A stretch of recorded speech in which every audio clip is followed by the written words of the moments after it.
I know we talked about that you've heard a lot from senators so far. Hadn't really talked about a game plan. We talked a lot about turning the page and finding common ground. You know, what specifically can we do to change the tone and the tenor of Alabama politics, specifically with Senator Shelby and Senator Schumer? Well, you know, look, the Alabama delegation has always enjoyed a pretty good working relationship with each other. I expect that to continue. I expect it to be a working relationship with those on the other side of the aisle, particularly with Senator Shelby. He and I have known each other a long time. I have a great deal of respect for him. I think he respects me and the things that I've done in my career. So I look forward to that. I really think that we can work together. We may not always agree on specific issues that come to a vote, but the one thing we can agree on is that we can make sure that we try to attract jobs and industry to this state. And I think that having a voice in the Democratic caucus will help with all of the issues that people in the state of Alabama face. So I'm just looking forward to trying to work with him and others. Yeah, and we just talked about jobs. That was going to be my next question. Unemployment's obviously an issue in a lot of the areas that you won.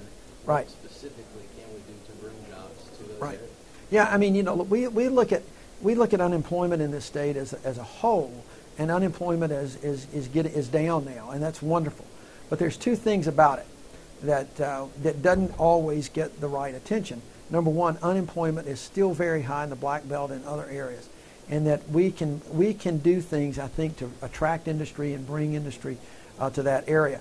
But to do that, it's a complicated project because you've got education that is a component of that, and rural hospitals, health care delivery. You know, by not expanding Medicaid, simply because of political reasons, and that's the only reason we didn't expand Medicaid, no matter what anybody tells you, we lost a lot of money, and because of that, we've lost rural hospitals. If you don't have health care in an area, you know, you're not going to get those job opportunities. So we've got to shore up rural health in Alabama, education in Alabama, and try to attract those jobs, and make sure, and the second component is not just unemployment, but to make sure that those people that are working have a living wage, that we rise people out of the poverty level. There are people below the poverty level that have jobs, but we've got to make sure that we rise that up, you know, and have that, what I call that, you know, that rising tide that lifts all boats. Yeah, let's talk about inclusiveness for a second. Obviously, there's been a lot of people that have been engaged in this political process. This may have been the first time some of these younger voters got out there. How do we keep them engaged in this process? Well, I think we keep them engaged by continuing to talk to them, by continuing to let them have a role, to make sure that they see that their vote matters, and that they have a voice. I think that in the last couple of years, you're going to see more and more of the younger voters getting engaged. And I've not only encouraged that, which I've encouraged for years, but I think that the younger voters now, across racial lines, across religious lines, across economic lines, I think that they are not as concerned about those social issues that have divided us. They have their opinions, but they're not as concerned. That's not what's driving them to get engaged. They want to know about their health care and their jobs and their kids' education. And so I think that generation can help us move beyond the divisions and find that common ground that I know exists among everybody in the state. I know you addressed it out there, and I don't want to beat a dead horse when we talk about finding common ground with the other side, but you know, specifically with some of the issues that they talked about on the other side with regards to, you know, the efforts to repeal Obamacare, or you know, where you stand on life, that kind of thing. Right. What kinds of ways can we find middle ground on those kinds of serious issues that are so on both sides? Yeah, I mean, you know, look, you can't do it until you start talking to each other, and that's been part of the problem. People just, you know, stake a claim, and it's my way or the highway. Well, that's just not the way to do it. If you want to find common ground, it's a two-way street. I mean, I can reach across the aisle, but if nobody wants to shake my hand, then it doesn't do me a hell of a lot of good. So I think it's one of those issues that you try to do something and try to raise those issues. I think you can take it a step at a time. That CHIP program that I've talked about, there is bipartisan efforts to fund that. If you can find one or two issues in healthcare like that you can find common ground and have a bipartisan effort, then there's no reason why you can't find it on other things. Get away from the slogans. Get away from repeal and replace. Get away from any slogan that has been identified as a purely political slogan, and let's just get down to business and fix the healthcare system. You know, the Affordable Care Act was never supposed to be a the end of the discussion. It was always going to be a work in progress. Well, let's get that progress going.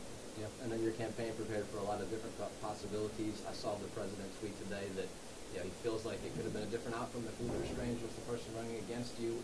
Your thoughts? What do you think about that? Well, Luther wasn't my opponent. Roy Moore was my opponent, and so it's easy to go back and look, but I don't think anybody can predict. As I said earlier, we looked at this race back in May, and we felt like that there was an avenue of victory, regardless of who the Republican nominee was. But more importantly, we also knew that some things had to be said and done, that people needed to be given a voice, and we needed to start rebuilding relationships with the people of the state. And so we were very proud of the campaign, and that's how we run. So I'm not going to go back and speculate. It's easy to do.